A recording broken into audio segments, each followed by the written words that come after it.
Hello students, welcome to Acing chemistry classes. और इस video में हम लोग लूथर मेयर कर्व को लेकर के डिस्कस करेंगे। ठीक है, तो आज की क्लास का हम लोग का टॉपिक है Luther mayor curve. Luther mayor curve में लूथर मेयर ने क्या किया, एक कर्व को प्लॉट किया। कर्व को रखा उन्होंने between atomic weight and atomic volume में। ठीक है, एटॉमिक वेट और एटॉमिक वॉल्यूम को वर्सेस करके उन्होंने एक कर्व बनाया। जैसे कि आप यहाँ पे देखो, एक कर्व बनाया गया atomic weight versus atomic volume को लेकर के। ठीक है, तो आपको बस यहाँ पे पहले मैं ये बता दूं कि एक कर्व में क्या क्या चीज़ें होती हैं, आप ये पहले जान जाओ। ठीक है, तो यहाँ पे ध्यान देने की बात है थोड़ी सी, वो क्या है कि इसको बोलते हैं असेंडिंग ऑफ कर्व। ठीक है, कि एक कर्व में ऊपर की तरफ जा रहा है तो बोलते हैं असेंडिंग ऑफ कर्व। ये देखो, ये बोलते हैं top position of a curve, है ना।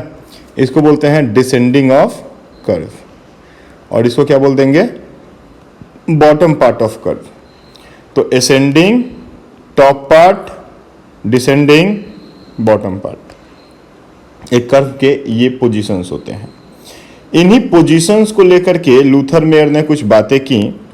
उन्होंने जब atomic weight versus atomic volume एक कर्व को प्लॉट किया तो कुछ एक ऑब्जर्वेशंस उन्होंने देखा। उन्होंने क्या देखा कि जो मोस्ट इलेक्ट्रोपॉजिटिव एलिमेंट्स है, मोस्ट इलेक्ट्रोपॉजिटिव एलिमेंट्स मतलब अल्कली मेटल्स जो है, अल्कली मेटल्स मतलब lithium, sodium, potassium, rubidium, caesium, है ना। तो ये अल्कली मेटल्स जो हैं, ये अल्कली मेटल्स टॉप पोजीशन को ऑक्युपाई कर रहे थे।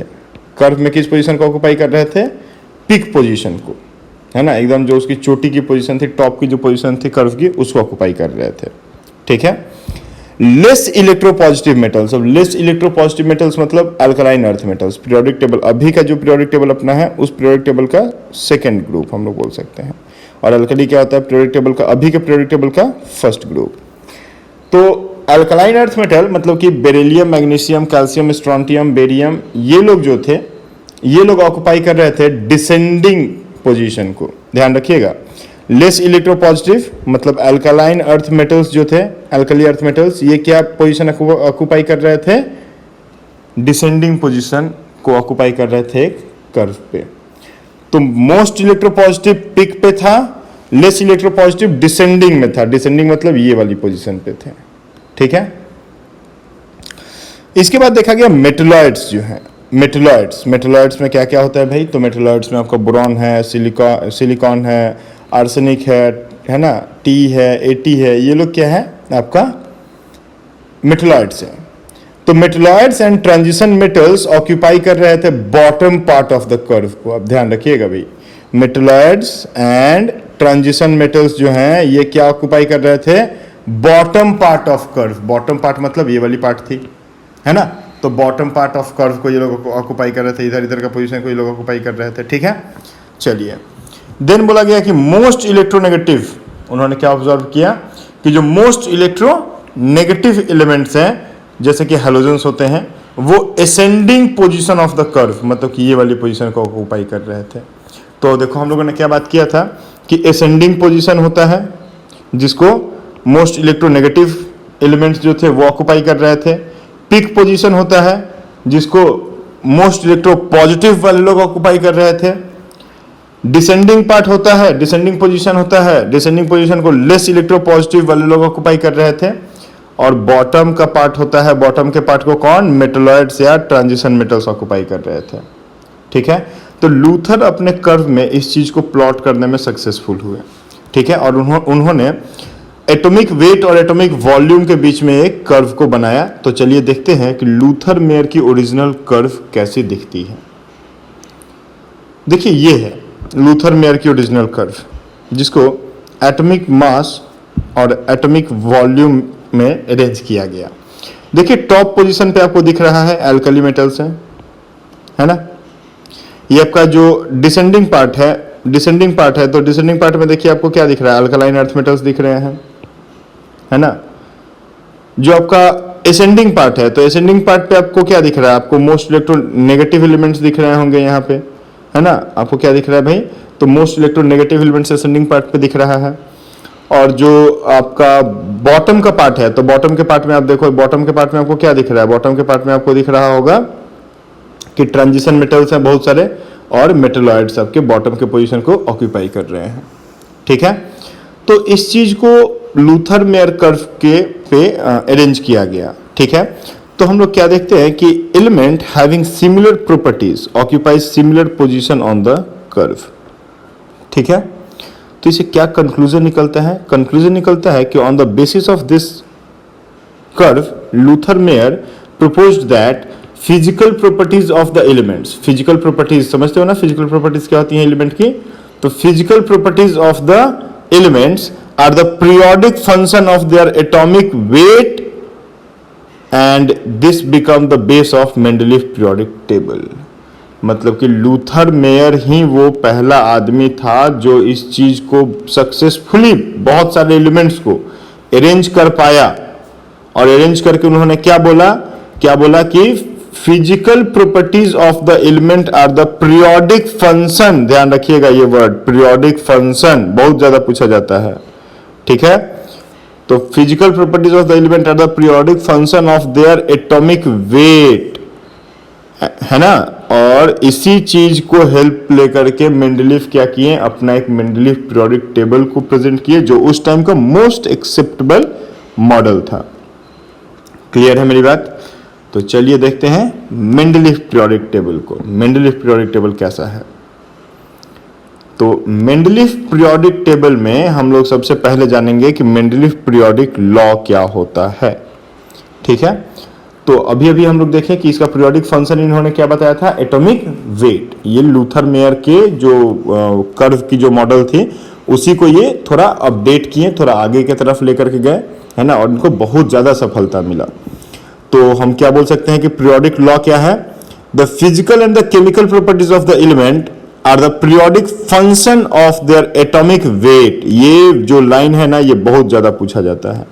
ठीक है, हम इसके ऊपर स्टार बना देते हैं। ये लाइन बहुत ज्यादा पूछा जाता है कि according to Mendeleev physical and the chemical properties of element are the periodic function of what? तो ऑफ क्या हो जाएगा? एटॉमिक वेट हो जाएगा भैया, याद रखियो, भूल ना जाइयो। ठीक है, देन हम लोग देखें characteristics of Mendeleev periodic table. Mendeleev periodic table की क्या क्या कैरेक्टरिस्टिक्स हो सकती हैं? ये भी थोड़ा बोर्ड्स के नज़र में क्या होता है? इंपॉर्टेंट होता है। यहाँ पे बोर्ड्स में क्वेश्चंस अक्सर देखे जाते हैं। तो पहला जो कैरेक्टर है वो है कि ये एटॉमिक वेट के ऊपर बेस्ड मॉडल है। अभी जो हम लोग प्रेजेंटली पढ़ते हैं ना, वो एटॉमिक नंबर के ऊपर पढ़ते हैं। ठीक है, मेंडलीफ जो दिए थे वो किसके ऊपर दिए थे? एटॉमिक वेट के ऊपर दिए थे। दूसरा जो इसका कैरेक्टर है वो है कि 63 elements were known, noble gas were not discovered. ठीक है, उस टाइम में 63 एलिमेंट्स नोन थे जब मेंडलीफ अपने पीरियोडिक टेबल को अरेंज कर रहे थे, और नोबल गैसेस के बारे में हम लोगों को कोई जानकारी नहीं थी। मतलब नोबल गैस उस टाइम में डिस्कवर्ड नहीं हुए थे। और तीसरा हम बोल सकते हैं कि he was the first scientist to classify the elements in a systematic manner, है ना, इन अ सिस्टमैटिक मैनर। देखो इसके पहले भी बहुत लोग एटॉमिक वेट के अकॉर्डिंग अरेंज करने की कोशिश किए थे, लेकिन मेंडलीफ को सबसे ज्यादा सफलता उन दिनों में मिला। क्यों? क्योंकि ये एक सिस्टमैटिक मैनर को क्रिएट करने में सक्षम हुए थे, सिस्टमैटिक मैनर को क्रिएट कर पाए थे। सिस्टमैटिक मैनर मतलब क्या? एक हॉरिजॉन्टल रो बनाए, एक वर्टिकल कॉलम बनाए, मतलब कि बहुत सारा ऐसे रो बना, ऐसे बहुत सारा कॉलम बना, और फिर हर रो और हर कॉलम के अकॉर्डिंग एक एलिमेंट का पोजीशन बताया गया। ठीक है, तो ही वाज द फर्स्ट मैन जिन्होंने क्या करा? सिस्टमैटिक मैनर में एलिमेंट्स को क्लासिफाई करने का कोशिश करा। तो ये जो हॉरिजॉन्टल लाइंस होती हैं, ये जो हॉरिजॉन्टल लाइंस होती हैं, इन हॉरिजॉन्टल लाइंस को हम पीरियड कहते हैं। और ये जो वर्टिकल लाइंस होती हैं, ये ऊपर से नीचे की तरफ जो आती हैं, टॉप टू बॉटम, तो ये वर्टिकल लाइंस को हम लोग क्या बोलते हैं? ग्रुप कहते हैं। ठीक है, तो वर्टिकल लाइंस को हम लोग ग्रुप कहते हैं। अब एक मेंडलीफ के पीरियोडिक टेबल में 7 पीरियड होते हैं और 8 ग्रुप होते हैं। आपको याद रखना है, क्या याद रखना है? 7 पीरियड और 8 ग्रुप होते हैं मेंडलीफ के पीरियोडिक टेबल में, ये हमेशा पूछा जाता है।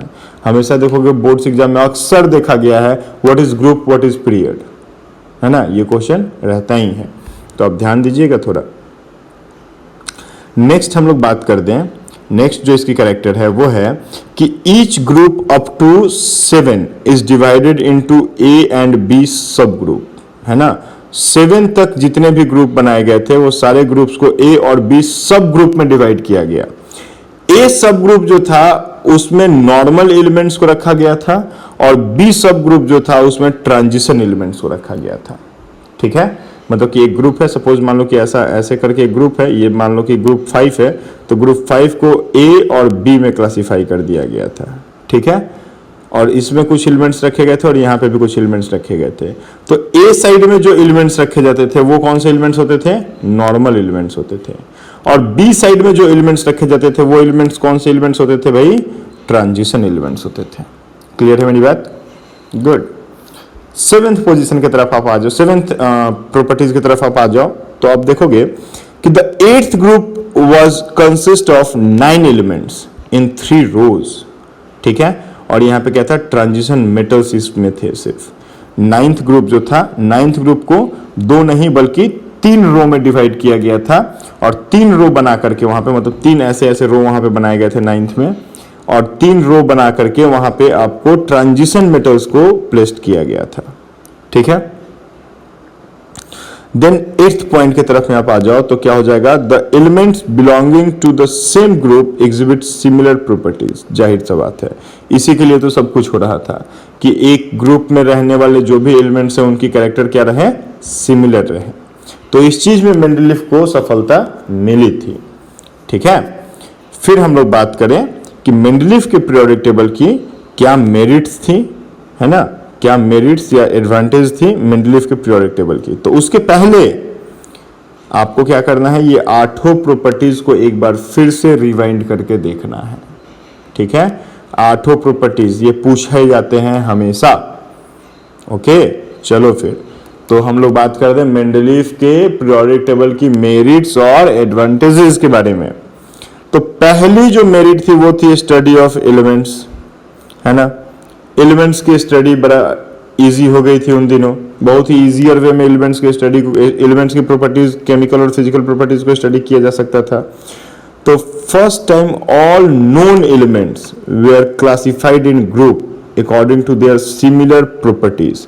पहली बार ऐसा हुआ था कि जो इतने भी नोन एलिमेंट्स उस टाइम के थे, मतलब 63 एलिमेंट्स नोन थे उस टाइम पे, तो जितने भी नोन एलिमेंट्स थे उन सारे नोन एलिमेंट्स को एक ग्रुप में रखा गया, है ना। एक ऐसे ग्रुप में रखा गया जहां पे जो सिमिलर कैरेक्टर कैरी करने वाले एलिमेंट्स थे वो सेम ग्रुप में आ सके, है ना। जिस वजह से study of the properties of elements become easier, बहुत ही आसान हो गया स्टडी कर पाना।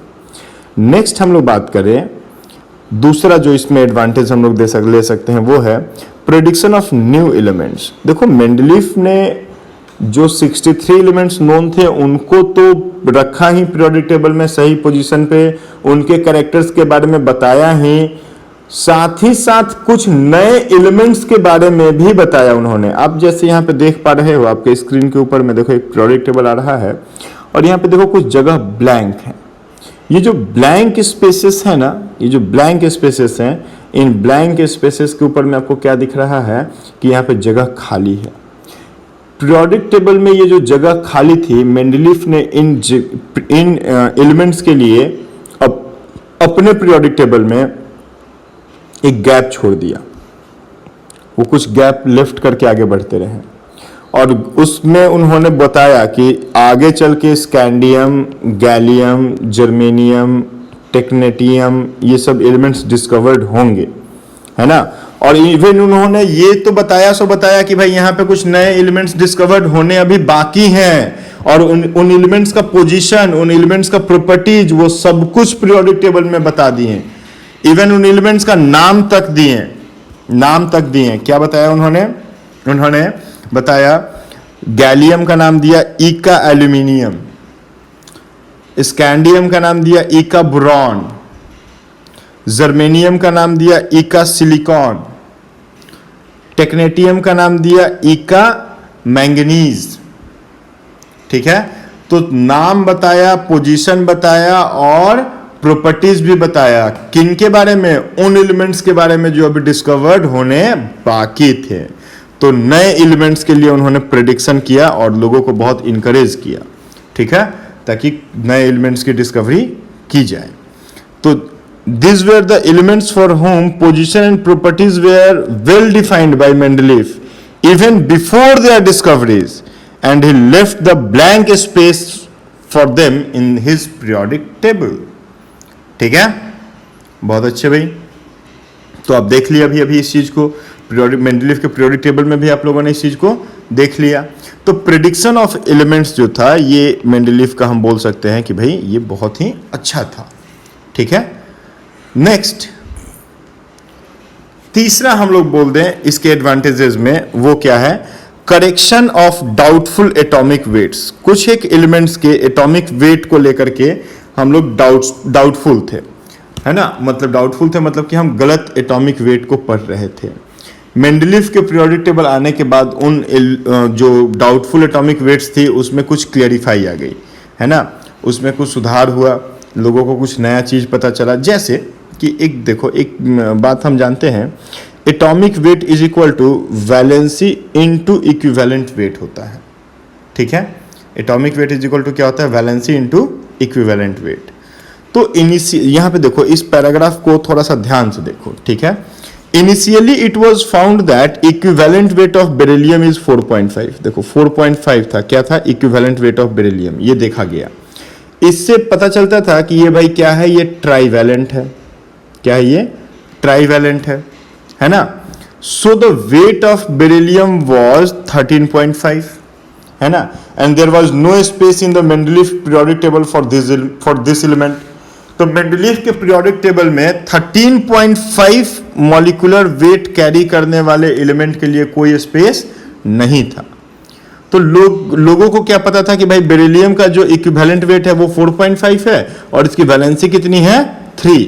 तो इक्विवेलेंट वेट 4.5 इंटू 3 हो गया, तो निकल के आ गया 13.5।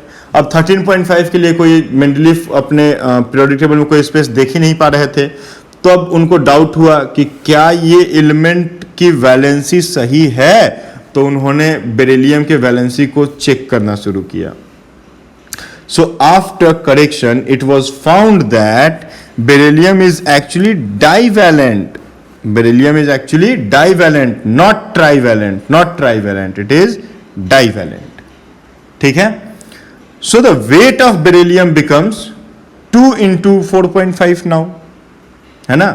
वैलेंसी अब क्या हो गया? 2, 3 नहीं रहा, अब वैलेंसी कितना हो गया? 2 हो गया। तो 2 into 4.5 हो गया। तो एटॉमिक वेट ऑफ बेरिलियम क्या निकल गया? 9 निकल गया। अब 9 के लिए स्पेस था, कहां पे स्पेस था? तो बिटवीन लिथियम एंड बोरॉन। सो हम लोग क्या देखते हैं कि लिथियम होता है, बेरिलियम होता है और बोरॉन होता है। तो देखो बेरिलियम के लिए जगह दिख गया, कहां पे दिख गया? लिथियम और बोरॉन के बीच में, ठीक है। तो बेरिलियम को जगह मिला। तो इससे क्या पता चला कि भाई कुछ एक एटॉमिक वेट निकालने में भी गलतियां हो रही थी, जिनको मेंडलीफ ने सुधार करके अपने पीरियोडिक टेबल में उस एलिमेंट को जगह दिया, ठीक है, गुड। तो अब ये सिर्फ बेरिलियम के साथ नहीं हुआ, ये यूरेनियम के साथ, बेरिलियम के साथ, इंडियम के साथ, एयू के साथ, पीटी के साथ, है ना, मतलब गोल्ड, प्लैटिनम, इन सब के साथ हुआ, ठीक है। चलिए, तो ये तीसरा हम लोगों ने देखा कि क्या मेरिट्स और एडवांटेजेस हो सकती हैं किसकी? मेंडलीफ के पीरियोडिक टेबल की। नेक्स्ट हम लोग देखते हैं मेंडलीफ के पीरियोडिक टेबल में क्या डिफेक्ट्स हैं, है ना। अगर डिफेक्ट्स नहीं होते तो आज हम लोग long form of periodic table को नहीं पढ़ रहे होते, हम लोग तो मेंडलीफ ही पढ़ रहे होते। तो मेंडलीफ के पीरियोडिक टेबल में भी हम लोगों को कुछ डिफेक्ट्स दिखे हैं। क्या डिफेक्ट्स दिखते हैं? तो position of hydrogen is uncertain, वो तो आज भी अनसर्टेन है, ठीक है, लेकिन तब भी था। तो position of hydrogen is uncertain, it has been placed in 1A and 7A group because of its resemblance with both the groups. ये दोनों ही ग्रुप, एल्कली ग्रुप के साथ के जैसा भी कैरेक्टर शो करता है और हैलोजन ग्रुप के जैसा भी कैरेक्टर को शो करता है। तो दोनों के जैसा कैरेक्टर को शो करता है, तो हाइड्रोजन को अब हम कहाँ रखें? हाइड्रोजन को हम एल्कली ग्रुप में रखें या फिर हाइड्रोजन को हम हैलोजन ग्रुप में रखें? कहाँ पे रखें? तो ये एक डिमेरिट था। दूसरा जो डिमेरिट था यहाँ पे, डिफेक्ट था, वो था no separate position were given to isotopes. क्योंकि ये तो बनाया गया था एटॉमिक वेट के अकॉर्डिंग, तो अब एटॉमिक वेट के अकॉर्डिंग बनाया गया था, तो आइसोटोप्स तो आपको दिखने हैं। आइसोटोप्स में क्या होता है? एटॉमिक वेट तो अलग अलग होता है। अब जैसे हाइड्रोजन का आइसोटोप है, कार्बन का आइसोटोप है ना, सल्फर का आइसोटोप है। तो आप इन लोगों को कहाँ रखते हैं? ये लोग तो अलग अलग एटॉमिक वेट को कैरी करने वाले एलिमेंट्स थे, लेकिन इनको एक ही बार पोजीशन मिला। जैसे हाइड्रोजन का क्या था? हाइड्रोजन था मतलब प्रोटियम था, ड्यूटेरियम था, ट्रिटियम था, है ना। 1 2 3, 1 वाले को तो पोजीशन मिल गया, 2 और 3 वाले को तो पोजीशन नहीं मिला, है ना। तो ये एक डिफेक्ट था वहां पे। देन देखा गया कि it is not cleared whether the lanthanides and the actinides are related to 2A और 3A groups। ठीक है, लैंथेनाइड्स और एक्टिनॉइड्स के पोजीशन को लेकर के भी कुछ क्लियर नहीं बोला गया। क्लियरिटी तो देखो आज भी नहीं है लैंथेनाइड और एक्टिनॉइड के पोजीशन को लेकर के, है ना। मेंडलीव के टाइम में भी नहीं था, long form of periodic table में भी नहीं है। लैंथेनाइड और एक्टिनॉइड्स को अभी भी हम लोग main body of periodic table में कोई स्पेस नहीं दे पाते हैं। ठीक है, तो ये तब भी डिफेक्ट था, आज भी डिफेक्ट है, लेकिन मेंडलीव का ये डिफेक्ट था। तो हम लोग नेक्स्ट बात कर दें फोर्थ में, although there is no resemblance except valency of sub groups A and B, they have put in the same group. देखो जैसे हम लोगों ने बात किया कि कोई भी एक ग्रुप में ए और बी सब ग्रुप बनाए गए थे, ठीक है। तो ए और बी सब ग्रुप में अब एक ही ग्रुप के अंदर में 2 एलिमेंट्स रखे जा सकते थे। इन दोनों एलिमेंट्स की कैरेक्टर कहीं भी सेम नहीं होती थी, फिर भी इन लोगों को एक ही ग्रुप में जगह दिया जाता था। तो ये एक थोड़ा सा क्या था भाई, लोगों को लगता था कि हम एक ही जगह पे 2 डिफरेंट कैरेक्टर्स को कैरी करने वाले एलिमेंट्स को with in the same group रख रहे हैं, इवन एक ही बॉक्स में रख रहे हैं। तो ये एक गलत वहाँ पे चीज़ देखा गया, ठीक है। तो ये एक डिफेक्ट था। Then order of increasing atomic weight is not strictly followed in the arrangement of element in the periodic table, ठीक है। तो मेंडलीव के पीरियोडिक टेबल में जैसे कि बताया गया था कि एटॉमिक वेट के अकॉर्डिंग कुछ एक एलिमेंट्स को एटॉमिक वेट के अकॉर्डिंग एलिमेंट्स को अरेंज किया जा रहा था, लेकिन कुछ एक ऐसे भी एलिमेंट्स थे जिन एलिमेंट्स को उनके एटॉमिक वेट के अकॉर्डिंग अरेंज नहीं किया गया था।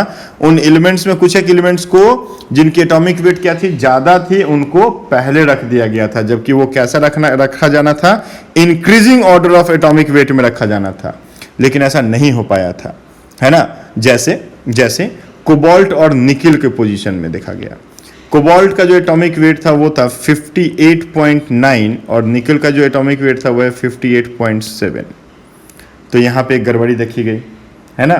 जैसे OS और IR के बीच में देखा गया, ये था 194 और ये था 192, ठीक है। तो देखो 194 को पीरियोडिक टेबल में पहले स्पेस दिया गया, है ना।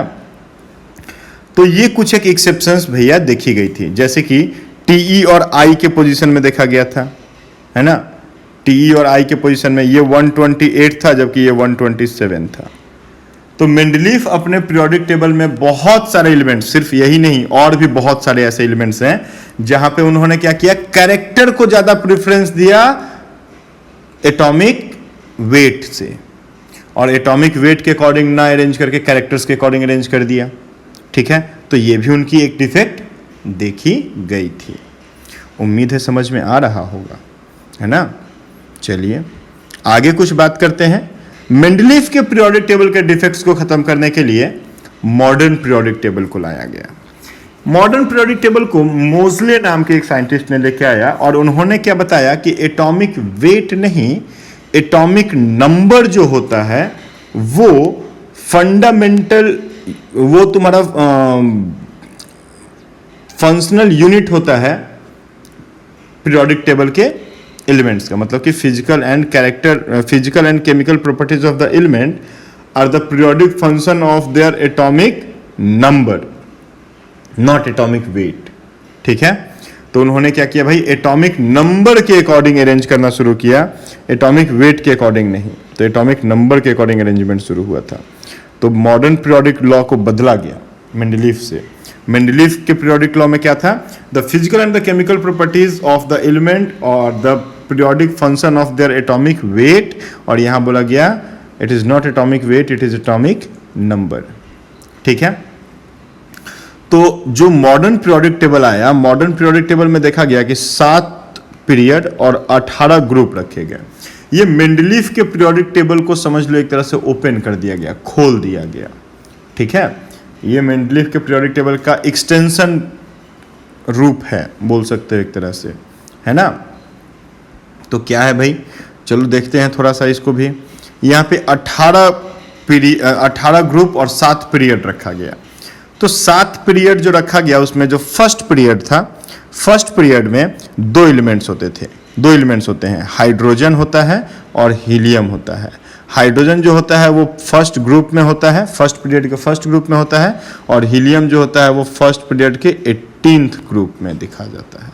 और इसको हम लोग बोलते हैं वेरी शॉर्ट पीरियड, बहुत ही छोटा सा पीरियड होता है जिसमें सिर्फ 2 ही एलिमेंट्स होते हैं। सेकेंड पीरियड में देखा जाता है कि this period contain 8 elements, 8 elements होता है। First element is lithium placed in the first group and the last element is placed in the 18th group, है ना। और वो क्या होता है भाई, नियॉन होता है। ठीक है, तो इसको हम लोग शॉर्ट पीरियड बोलते हैं, छोटा पीरियड बोलते हैं। छोटा पीरियड बोलते हैं क्योंकि इसमें कितने आपके एलिमेंट्स आते हैं, 8 एलिमेंट्स आते हैं। थर्ड पीरियड जो है इसको भी हम लोग क्या बोलते हैं, शॉर्ट पीरियड है। इसमें भी कितने एलिमेंट्स आते हैं, 8 एलिमेंट्स आते हैं। फर्स्ट एलिमेंट जो होता है वो होता है फर्स्ट ग्रुप का सोडियम, और लास्ट एलिमेंट जो होता है वो होता है आपका 18th ग्रुप का आर्गन, जो कि नोबल गैस होता है ना। तो यहाँ पे देखो क्या क्या होता है, यहाँ पे सोडियम होता है, मैग्नीशियम होता है, एल्यूमिनियम होता है, सिलिकॉन होता है, फास्फोरस होता है, सल्फर होता है, क्लोरीन होता है और आर्गन होता है। ये कहाँ पे होता है, थर्ड पीरियड में। फोर्थ पीरियड में अगर आप आते हो तो फोर्थ पीरियड को बोला जाता है कि भाई इसमें 18 एलिमेंट्स होते हैं। कितने एलिमेंट्स होते हैं, 18 एलिमेंट्स होते हैं। तो ये थोड़ा लॉन्ग पीरियड बोला जाता है, लॉन्ग पीरियड बोल दिया जाएगा। तो इसमें जो पहला एलिमेंट होता है वो पहले ग्रुप से बिलोंग करता है, जो क्या है, के मतलब पोटाशियम। और जो आखिरी एलिमेंट होता है वो होता है क्रिप्टॉन, जो कि 18th ग्रुप से बिलोंग करता है। ठीक है, तो यहाँ पे आपके के से लेकर के क्रिप्टॉन तक, मतलब पोटेशियम से लेकर के क्रिप्टॉन तक टोटल 18 एलिमेंट्स होते हैं। ठीक है, फोर्थ में यहाँ पे ट्रांजिशन एलिमेंट्स इसी पीरियड में इंट्रोड्यूस हो जाता है, फोर्थ पीरियड में ही, है ना। 21 से 30 तक ट्रांजिशन एलिमेंट्स होते हैं।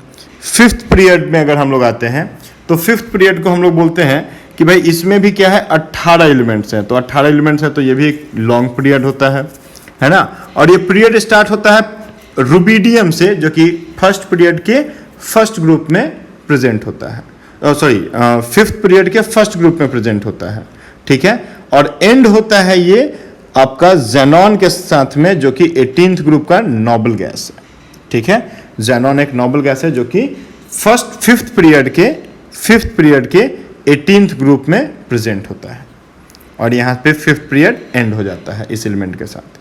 सिक्स्थ पीरियड में अगर आप जाते हैं तो सिक्स्थ पीरियड में आप देखते हैं कि ये 32 एलिमेंट्स को कंटेन करने वाला पीरियड होता है। तो इसलिए हम इसको वेरी लॉन्ग पीरियड कहते हैं।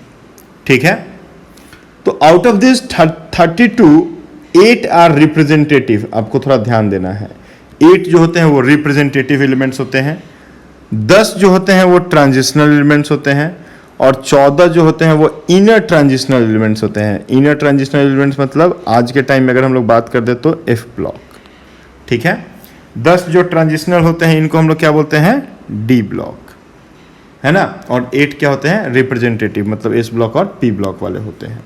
ठीक है, तो this 14 elements are placed with lanthanoid in group 3 is known as lanthanoid series या लेंथोनॉइड्स। ठीक है, जो 18 इस पीरियड में सिक्स पीरियड में लैंथेनम जिसका एटॉमिक नंबर 57 होता है, इसके बाद से लैंथेनम के बाद से 14 एलिमेंट्स को हम लोग लेंथोनॉइड सीरीज में जाकर के पुट कर देते हैं। ठीक है, एफ ब्लॉक एलिमेंट्स इनको हम बोलते हैं। सेवेंथ पीरियड में भी कुछ वैसा ही देखने को मिलता है। सेवेंथ पीरियड एक इनकम्प्लीट पीरियड होता है और इसमें कितने एलिमेंट्स होते हैं? 14 एलिमेंट्स होते हैं। ठीक है, 14 एलिमेंट्स होते हैं। इसमें आपके कुछ जो एलिमेंट्स हैं वो एक्टिनॉइड सीरीज में 14 एलिमेंट्स जो होते हैं, ये 14 एलिमेंट्स जो होते हैं, ये 14 एलिमेंट्स आपके एक्टिनॉइड सीरीज में जाकर के प्लेस्ड हो जाते हैं, जो कि एफ ब्लॉक एलिमेंट्स होते हैं। एक्टिनॉइड्स क्या होते हैं? एफ ब्लॉक एलिमेंट्स होते हैं। ठीक है, तो this is all about the seventh period of long form of periodic table और मॉडर्न पीरियोडिक टेबल। ठीक है, देन देखो मॉडर्न पीरियोडिक टेबल के बाद हम लोग long form of periodic table में आ जाते हैं। Long form of periodic table को किसने दिया था? तो long form of periodic table को क्या भाई बोर्स, ब्यूरी, रैंग, वार्नर, ये सब लोग मिलकर के दिए थे। ठीक है, तो according to Bohr's and Bury electronic configuration concept and atomic number, है ना, जो होता है वो बेस बनाया गया इस अरेंजमेंट के लिए, है ना। मतलब long form of periodic table में जो एलिमेंट्स की अरेंजमेंट हुई है, वो एलिमेंट्स की अरेंजमेंट कहाँ हुई है? किसके अकॉर्डिंग हुई है? इलेक्ट्रॉनिक कॉन्फ़िगरेशन और एटॉमिक नंबर के अकॉर्डिंग किया गया है। कभी भी जब आप अब long form of periodic table देखते हो तो हमेशा देखना वहाँ पे इलेक्ट्रॉनिक कॉन्फ़िगरेशन हर एलिमेंट का लिखा रहता है और हर एलिमेंट का एटॉमिक नंबर भी बता दिया जाता है। ठीक है, दूसरा हम लोग अगर इस कैरेक्टर्स में देखें तो दूसरा कैरेक्टर क्या होता है कि रैंग और वार्नर इस मॉडल को प्रपोज किए थे, है ना। इसमें 7th पीरियड और 18th वर्टिकल कॉलम्स मतलब ग्रुप होते हैं। 7 पीरियड और 18 ग्रुप होता है। According to IUPAC international union of pure and applied chemistry, 18 vertical columns are named first to 18th group. ठीक है, 18 जो वर्टिकल कॉलम्स होते हैं इनको हम लोग क्या बोल देते हैं? 18 ग्रुप बोल देते हैं। पहला से शुरू होकर के 18 तक चलता है। नेक्स्ट प्रॉपर्टीज को अगर हम लोग देखें तो elements belonging to the same group have same number of electrons in the outer most shell, so their properties are similar. ये बहुत ही इंपॉर्टेंट है, बहुत ही इंपॉर्टेंट। ठीक है, इसको लेकर के हम लोग एटॉमिक स्ट्रक्चर में भी बहुत सारे ट्रिक्स निकाले थे और वहां पे बातचीत किए थे, है ना। क्या बोला गया इसमें? बोला गया कि सेम ग्रुप से बिलोंग करने वाले जो एलिमेंट्स होते हैं उनके आउटर मोस्ट ऑर्बिट में जो नंबर ऑफ इलेक्ट्रॉन्स होता है वो क्या होता है? सेम होता है। ठीक है, जैसे कि आपका अगर हम लोग बात कर दें हाइड्रोजन, पहला ग्रुप को लेकर के बात कर दें, फर्स्ट ग्रुप को लेकर के बात कर दें तो hydrogen, lithium, sodium, potassium, rubidium, caesium और फ्रांसियम। ठीक है, इन सबके पास नंबर ऑफ इलेक्ट्रॉन कितना है? 1 है। आउटर मोस्ट ऑर्बिट में नंबर ऑफ इलेक्ट्रॉन कितना है? 1 है ना। नंबर ऑफ इलेक्ट्रॉन सबके पास 1 है। ठीक है, तो बात करते हैं हम कि भाई ये नंबर ऑफ इलेक्ट्रॉन्स अगर आउटर मोस्ट ऑर्बिट में सेम होगा तो आपकी जो प्रॉपर्टीज होगी वो भी क्या हो जाएगी? सिमिलर होने लगेगी, क्योंकि आपका रिएक्शन करने का नेचर, आपका फिजिकल प्रॉपर्टीज लगभग सेम दिखने लगता है। ठीक है, नेक्स्ट प्रॉपर्टीज पे अगर हम लोग आ जाएं तो elements belonging to the same group have same number of electrons in their outer most orbit, so their physical properties are similar. बहुत अच्छे, ये तो रेप्लिका हो गया, है ना। ये तो यहाँ से यहाँ पे कॉपी पेस्ट हो गया। एक का होने दो, लेकिन पढ़ो, अब है तो है, क्या कर सकते हैं। ठीक है, चलो भाई, तो बहुत इंपॉर्टेंट है इसलिए 2 बार हो गया, है ना। चलिए देन हम आपको दिखाते हैं कि भाई क्या है अभी का long form of periodic table. यही है long form of periodic table, जिसके पास 7 पीरियड, है ना, और 18 ग्रुप्स हैं। देख लो भैया, यहाँ से यहाँ तक 18 ग्रुप्स हैं। पहले पीरियड में 2 एलिमेंट होता है, दूसरे पीरियड में 8 एलिमेंट है, तीसरे पीरियड में भी 8 एलिमेंट है, चौथा जो पीरियड होता है वो देखो वो ट्रांजिशन एलिमेंट्स को कैरी करना शुरू कर देता है। और ये सब तो आपको याद करवा ही चुके हैं, पूरा का पूरा पीरियोडिक टेबल तो आपको हम याद करवा ही चुके हैं, ठीक है। तो ये होता है एस ब्लॉक, ये दोनों ये मतलब ये हो गया एस ब्लॉक, ये हो गया आपका डी ब्लॉक यहाँ से यहाँ तक, ये हो गया आपका पी ब्लॉक यहाँ से यहाँ तक, और ये हो गया आपका एफ ब्लॉक। ये पूरा ये होता है लेंथेनॉइड सीरीज और ये होता है एक्टिनॉइड सीरीज, ठीक है। तो ये आपका कि भाई पीरियोडिक टेबल यहाँ तक कैसे कैसे पहुँचा, ये पूरा रास्ता ऐसे ही तय हुआ है। और अभी और भी आगे रास्ता ये चलेगा, क्योंकि हाइड्रोजन की पोजीशन अभी भी क्लियर नहीं है। लेंथेनॉइड्स और एक्टिनॉइड्स मतलब एफ ब्लॉक को अभी तक पीरियोडिक टेबल के मेन बॉडी में कहीं पे स्पेस नहीं मिला है। तो आप थोड़ा पढ़ो और पढ़ के ढूंढो क्या किया जा सकता है इसमें, और अगर पता चल जाए कि क्या किया जा सकता है तो IUPAC को मेल करो, है ना। ईमेल ID चाहिए तो मेरे से मांग लेना, ठीक है। चलो तब तक के लिए टाटा बाय बाय।